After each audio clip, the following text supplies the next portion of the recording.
Nós estamos vivendo a pior época da história brasileira depois da ditadura militar.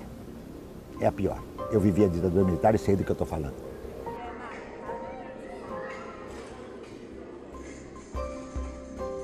Isso aqui não é fácil, não é. É difícil. Aconteceu muitas mortes aqui, né? Então foram vários corpos tirados daqui, era para esse fim, o terreno em volta da fábrica. Eu não posso pegar a sua bolsa, o seu celular e quebrar e falar eu estou resistindo contra a opressão. Por quê? Porque você não está me oprimindo. A partir do momento que você começa a me oprimir, eu tenho o direito de resistir. A luta aqui é terrível, cara. É sofrido, mas a gente que tem esse sangue de luta, de guerreiro, sei lá, parece que isso te contamina. Você quer sair, mas parece que você não consegue. Esse país é o abominável mundo do trabalho, é um inferno, desemprego, precarização, violência, tragédia, fome, indigência.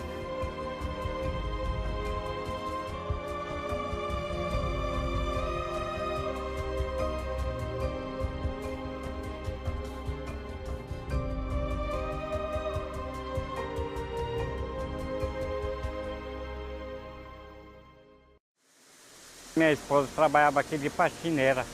Aí eu trabalhava em transportadora, aí por ela eu entrei na Flasco. Entrei como ajudante de produção. Hoje eu sou preparador de matéria-prima. Eu morava no Paraná, tinha um amigo meu que trabalhava aqui. Ele falou para mim assim, ó, se quiser ir embora para lá, a gente vai arrumar serviço para você lá. Meu sobrinho queria vir para cá também, aí eu vim com ele. Em 89, vim fazer uma ficha aqui, fiz a ficha na terça-feira, na quinta-feira comecei a trabalhar aqui. Já estava quase com um trabalho arrumado em São Paulo, no Alto de Pinheiros, num restaurante de carne. Foi quando a galera aí, não, vai para Flasco, vem para cá, insistiram tanto que eu terminei vindo. Estou aqui desde 2007.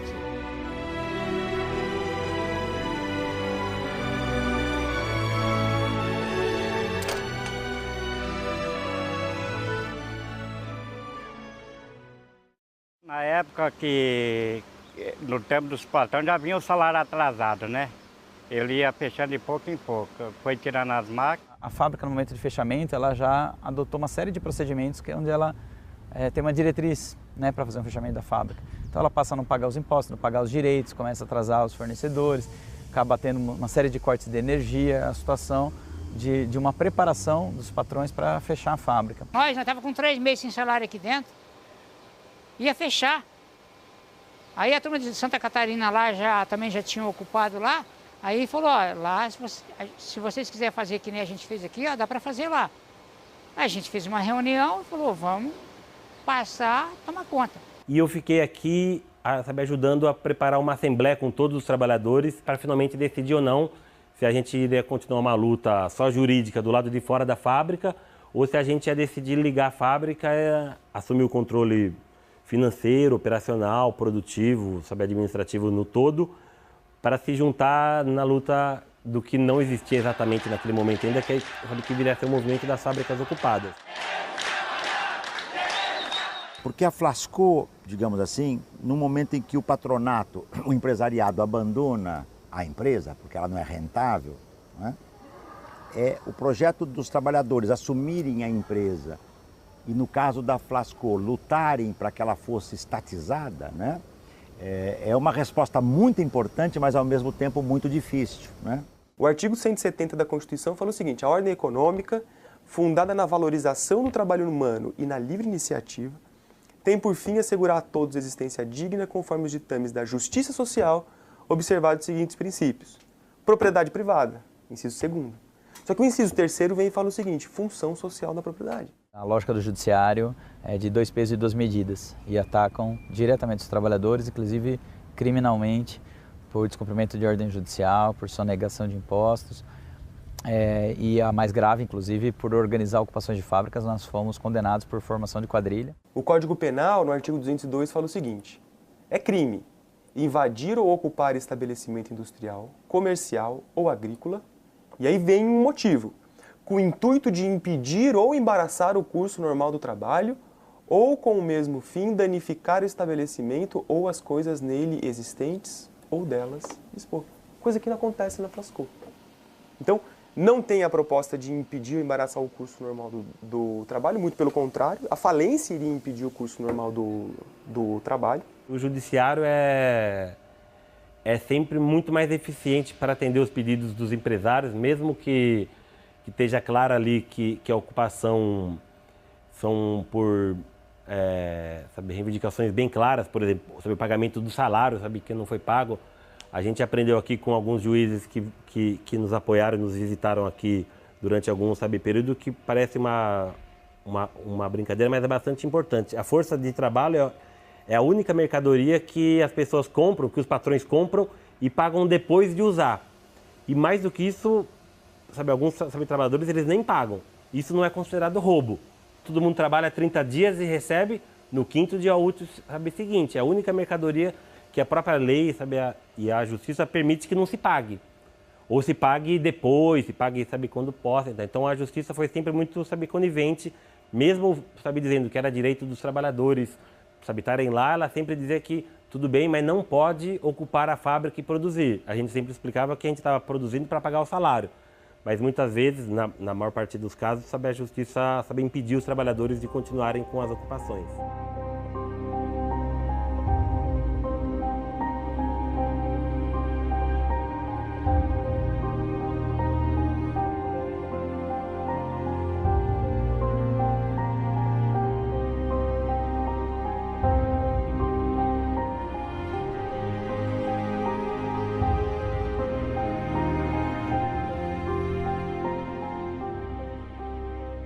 A Flasco ela faz parte desse movimento de fábricas ocupadas, que acaba tendo origem na cidade de Joinville, em Santa Catarina, em outubro de 2002, com uma fábrica com 1.000 trabalhadores à época. Então você imagina uma fábrica ocupada com 1.000 trabalhadores no centro de Joinville, que é uma cidade operária. Isso teve um impacto enorme, o movimento vai crescendo, a gente acaba atuando em mais de 35 fábricas desde 2002. Cada uma teve uma história, cada uma teve uma perspectiva, algumas só acampadas, outras tiveram uma retomada da produção sob o controle dos trabalhadores. Os trabalhadores foram muito receptivos, o sindicato também foi muito favorável nesse momento.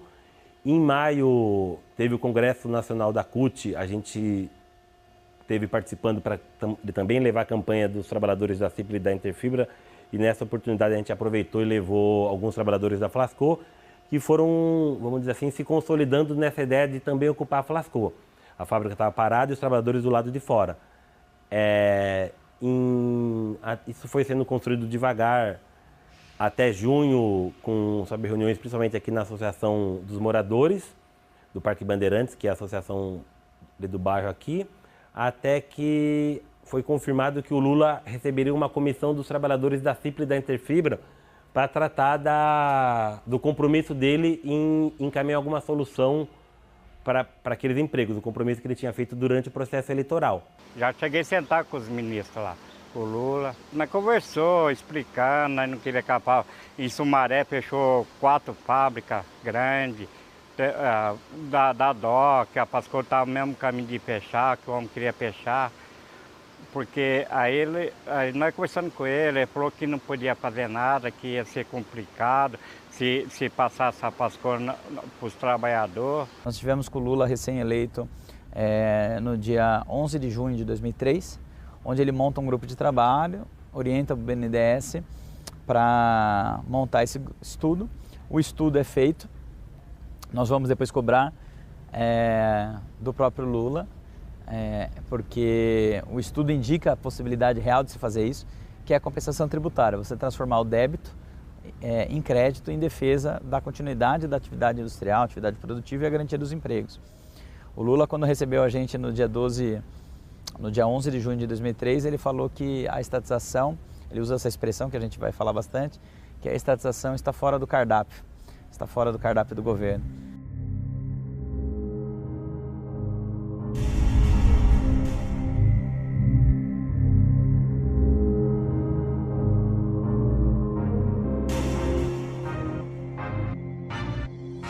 No caso da Flasco, os antigos donos devem mais de 100 milhões para o governo federal. A gente entende que eles já são donos disso aqui. Basta você consolidar uma medida jurídica que transfira esse patrimônio, que hoje ainda está em nome do antigo proprietário, para o governo na forma de pagamento desse tributo, que vai virar escola, creche e tudo mais, permitiria que os trabalhadores continuassem trabalhando ao mesmo tempo, sem inclusive ser dono dos meios de produção. A proposta do governo era que a Flasco se tornasse uma cooperativa. Mas a Flasco, pela própria concepção política e social dos seus trabalhadores e trabalhadoras, ela sabia que uma empresa estatal, ela preserva direitos, ela não tem o risco de voltar a uma privatização tão fácil.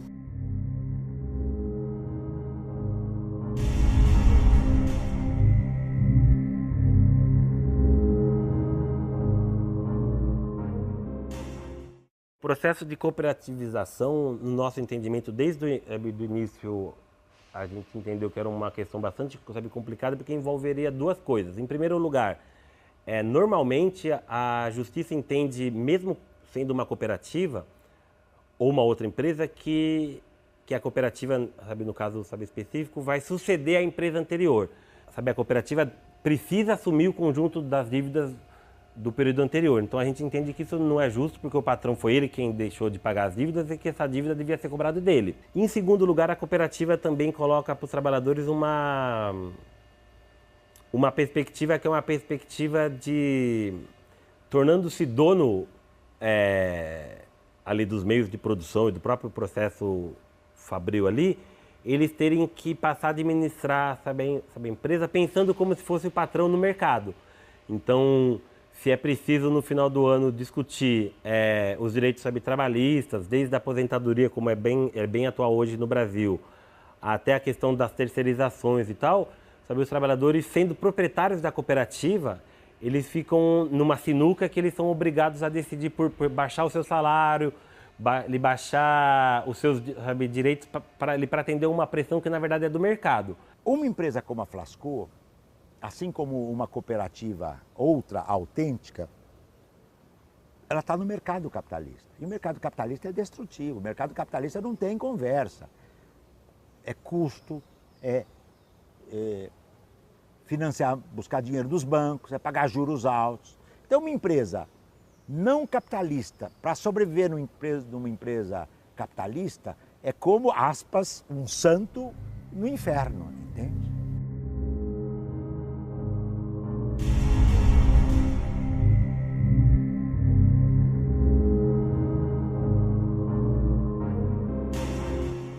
O processo estava em segredo de justiça em Santa Catarina, então a gente não teve como se defender.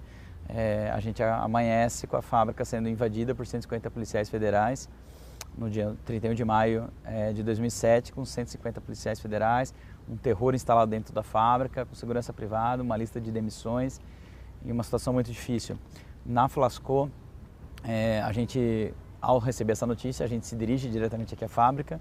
Lembro até hoje, meu celular tocando às 5h30 da manhã, e a gente se organizando, e a gente consegue, em 48 horas, ter mais de 400 pessoas mobilizadas. A gente faz um ato aqui. A gente conseguiu fazer a resistência e enfrentamento, e até hoje é fato que, depois desse dia que ele veio aqui e acabou sendo chutado aqui da fábrica, ele nunca mais voltou.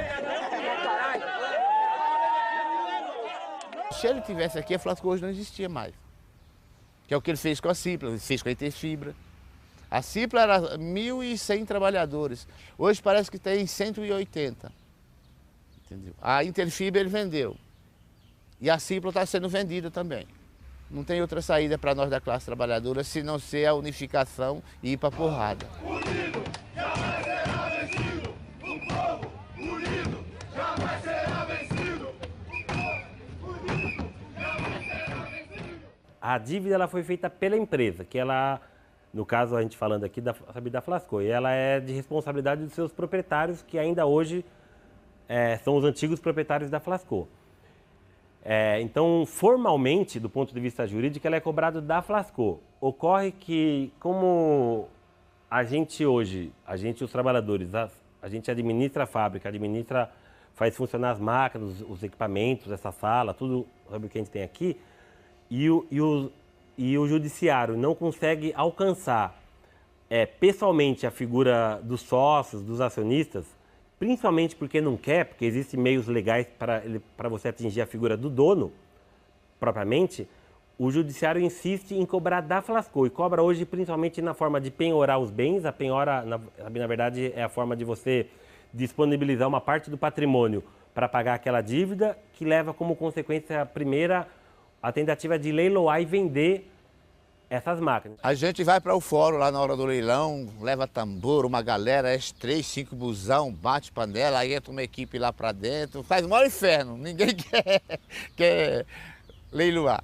A gente já grita o grito de guerra, se leiloar não vai levar, se leiloar não vai levar, e se levar, vai levar só os pedaços, que nós chega, desmonta tudo, que nós entendemos tudo direitinho. 60 pais de família dentro daquela empresa que dependem dessa máquina. Essa máquina não pode ser leiloada. Se leiloar, não vai levar. Se leiloar, não vai levar. Quando tem um leilão, nós, o movimento sem terra, nós vai na porta do fora. Se arrematar, não leva. Porque se o cara arrematar, ele vai levar sucata. Porque nós não vai dar a marca assim de presente assim, porque vai tirar de um pai de família, está produzindo, não pode. Na verdade, essas figuras acabam se confundindo. Embora se saiba que formalmente, pelo direito, os trabalhadores ali eles estão gerindo a empresa e eles não são proprietários exatamente das máquinas, do terreno, dos meios de produção. Essa relação formal jurídica entre bens, móveis e imóveis que estão ali e trabalhadores não é uma relação de propriedade do ponto de vista jurídico, pelo menos não legitimamente reconhecido de modo permanente. Mas foi dado a eles a possibilidade deles gerenciarem esses meios de produção.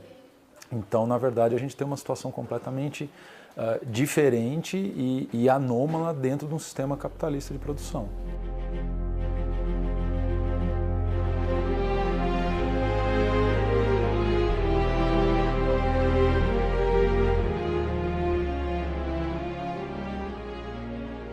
Fundamos um bairro em Sumaré. Tem uma vila operária aqui atrás, são 564 famílias. Isso era uma chácara imensa da Flasco, que inclusive do restaurante para cá, aí a gente fechou lá, e lá para quem precisa. O que o Estado no município não fez, por esse bairro aqui, por essa periferia, a gente fizemos.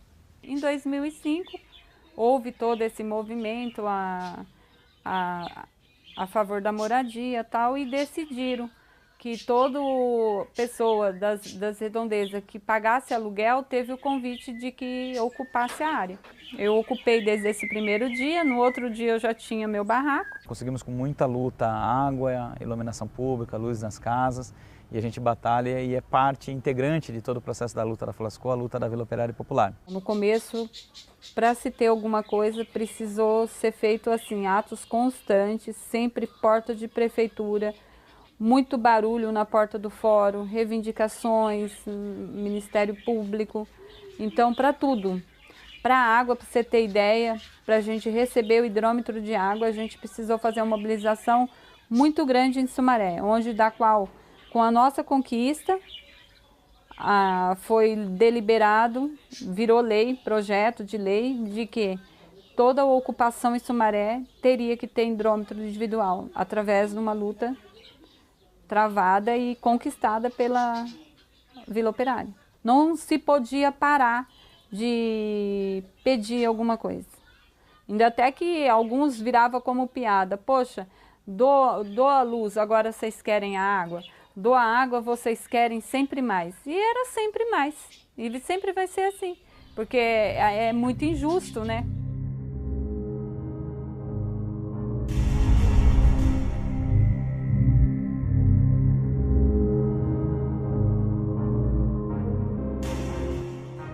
Também fizemos em um dos galpões que estava subutilizado, um projeto que é a Fábrica de Cultura e Esporte, envolvendo inúmeras atividades culturais, a capoeira, atividades de cinema, de formação, educação de jovens e adultos, atividades de dança, de esportes, num galpão da fábrica para a comunidade. Isso, obviamente, criou um vínculo e hoje a gente entende aqui que a situação da Flasco é bastante apoiada aqui pela região.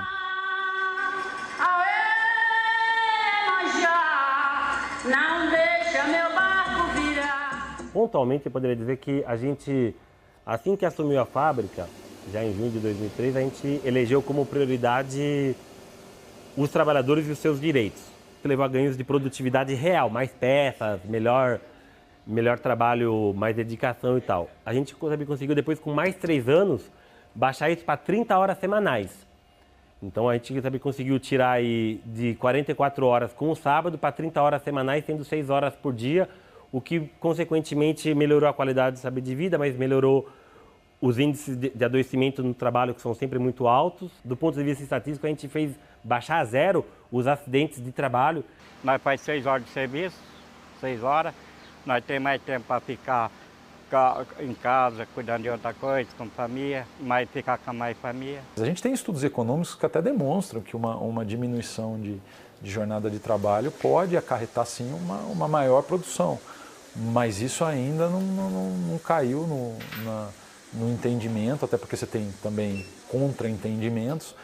Isso na gerência administrativa de uma produção é absolutamente raro você entender que alguém possa perceber isso. É justo o contrário. Se você imaginar, por exemplo, hoje, o que está sendo proposto pela reforma trabalhista que vai entrar em vigor em novembro de 2017, você vai ver que a lógica é exatamente o contrário. É a possibilidade de você utilizar mais do tempo tendo menos custo. Se deixarmos o capitalismo, né, das grandes corporações, nós teremos trabalhos intermitentes. Como diz, aliás, essa legislação do Temer, né, nefasta do Temer. Tem trabalho, chama o trabalhador, a trabalhadora paga pela hora que ele trabalhou, não tem, espera, demora 1 dia, 2 dias, não recebe 3 dias, tem de novo, chama de novo e assim vai. Os trabalhadores seriam, ou as trabalhadoras, como eu disse uma vez, uma espécie de sanfona.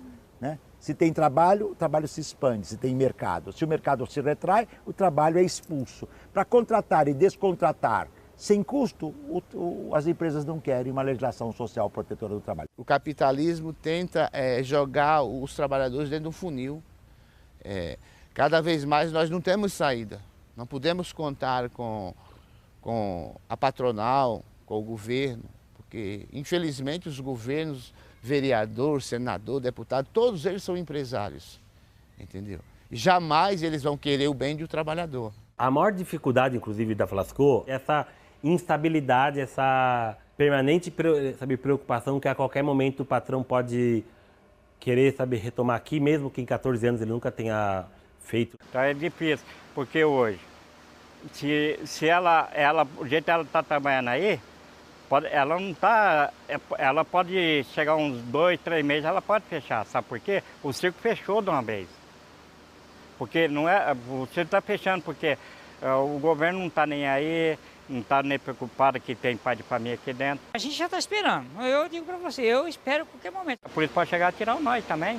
A gente está arriscado na hora que você estiver saindo na rua aí, no dia da vez quiser tirar a gente. Dá até medo de você sair na rua, porque a polícia não tem dó de bater na gente.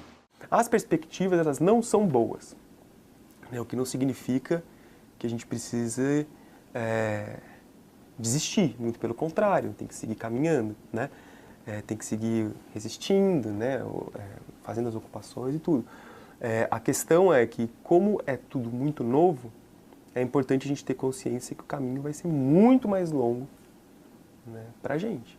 Consciência de classe é assim, nos momentos mais intensos, onde as lutas entre as classes se agudizam, são nesses momentos que a consciência se torna uma consciência mais visível.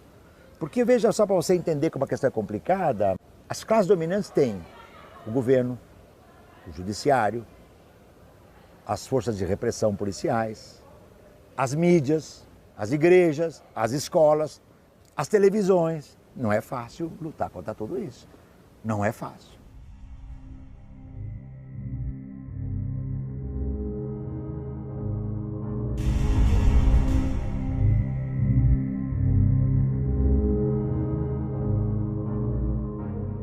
Do meu ponto de vista, essa reforma trabalhista, na verdade, é um golpe na boca do estômago de todos os trabalhadores, inclusive daqueles que não estão entendendo o que vai acontecer. Por exemplo, a partir de agora você vai negociar a jornada de trabalho com o seu empregador. Como é que vai ser? Então eu sempre faço esse exercício. Eu peço para as pessoas fazerem esse exercício. Você indo para o seu empregador pedir para mudar seu horário de trabalho e ele pedindo para você mudar o seu horário de trabalho. E aí? E se ele disser não, vai acontecer o quê? E se você disser não para ele, vai acontecer o quê? Quais são as chances? É simples, mas as pessoas não estão lendo. Então, provavelmente, a conscientização do que está acontecendo, ela vai se verificar a partir do corte na própria carne. São questões que dizem respeito à nossa democracia, né? Não deve angustiar a gente nossa democracia é muito jovem também, a gente, em 1988, a gente está patinando ainda. Mas, assim, é duro dizer isso, mas no fim das contas, né, a gente vai ter que sofrer um pouco mais. Como é que se aprende, né? Então, ou pela dor ou pelo amor. Como é que se aprende pelo amor? Né? No diálogo, no respeito, pela dor. É perdendo, sentindo dor, passando fome. A gente chegou a ter na Flasco, na gestão dos trabalhadores, 116 pessoas trabalhando. Uma parte substancial delas, eu diria que talvez a maioria, a gente está hoje em torno de 50 pessoas, a grande parte delas a gente poderia dizer que foram pessoas que desistiram não da luta, mas que desistiu de passar por esse estresse, que é um estresse muito grande. Eu falei para minha mulher, quando estiver aberto eu vou ficar até o final. Eu vou até o final. Se eu precisar brigar, eu brigo, se eu não precisar... Quando a gente ocupou a fábrica, a gente não sabia quanto tempo ia durar. A gente chega aqui a brincar às vezes que a maior festa que teve aqui foi a festa do primeiro aniversário. As ocupações de fábrica levam a uma situação de insegurança e instabilidade, não se sabe quanto tempo vai durar. E mesmo assim a Flasco conseguiu resistir impressionantes aí 10 anos depois da intervenção. Então a Flasco pode durar mais 14, mas pode durar mais 14 dias. Como a Flasco ela é surpreendente, eu prefiro não responder essa pergunta, porque eu não sei o que será. Não vou te dar uma resposta do que eu não sei o que pode acontecer amanhã. Por que não? Porque eu gosto daqui e meus amigos que trabalham aqui dentro eu quero ajudar. Eu entrei aqui com 24 anos, meu filho nasceu aqui, ele tem 12. Então essa história um pouco se mistura. Mas ao mesmo tempo a gente percebe que é preciso, enquanto alguns se fragilizam, é exatamente o período que outros têm que se fortalecer para continuar. Porque se uns desistem, outros têm que continuar para essa corda ele não acabar. O que seria diferente se a gente avaliasse que todo mundo não quer mais lutar, ninguém mais quer fazer nada e tal. Isso é muito difícil a gente pensar, mas a gente tem que saber que a luta vai continuar. Esse chavão de que ela vai continuar por dentro da Flasco, com as resistências, tudo que a gente está tentando fazer. Mas como a gente dizia, a fábrica ela não vai sobreviver de forma isolada no capitalismo. A Flasco já é parte da história do movimento operário brasileiro. A Flasco, se um dia ela vier a desaparecer, ela estará na história da classe trabalhadora brasileira, da região da Grande Campinas, de que ali um setor da classe trabalhadora entendeu que precisava lutar por direitos.